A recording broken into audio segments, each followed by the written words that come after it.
This is my first time making sourdough loaf with inclusions, so I'm following the same method that I typically do, the Ben Starr's Lazy Sourdough Method. I find that the timing of this one just works out with my schedule right now, so I start with basic starter from the fridge, add water to it, and then add the flour and salt. I am changing how much salt I'm putting in because I am using pickled jalapenos as well as Colby Jack cheese. I thought I had sharp cheddar cheese, but I only have Colby Jack. I drained and sliced the pickled jalapenos, and then I also cubed up the Colby Jack. These might be a little bit too big of cubes, but we'll see how it turns out. So then I'm going to carefully mix it all together, and I did follow his video on YouTube about how to add inclusions to this type of bread because you do add them from the beginning.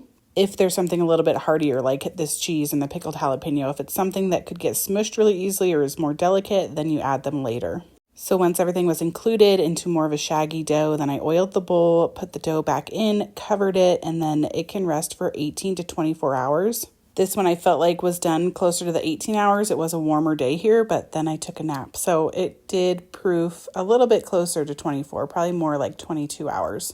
Once it was done proofing, then I did turn it out onto my floured dough surface. I did add a little bit more flour just because it felt a little bit wet, maybe from the pickled jalapenos and the pickled jalapeno juice. I feel like I couldn't shape it as tight as I usually do, and that's probably just because of the inclusions. So then I did the normal extra 90-minute proofing in the Dutch oven, and then I baked it for the 45 minutes covered, and it was about 20 minutes uncovered after. Here's how it looks coming out of the oven. I do wait until it reached 200 degrees, a little bit burnt on the bottom. I'm wondering if that's from the pickle juice or the cheese. And it was a little bit warm still when I cut into it, which you're supposed to wait, but I couldn't wait any longer. It's so good. My husband loves jalapeno cheddar things, and so he is a huge fan of this already so far. Now that I've done my first loaf with inclusions, I can't wait to try many other things. This one was so good. This will be perfect for sandwiches.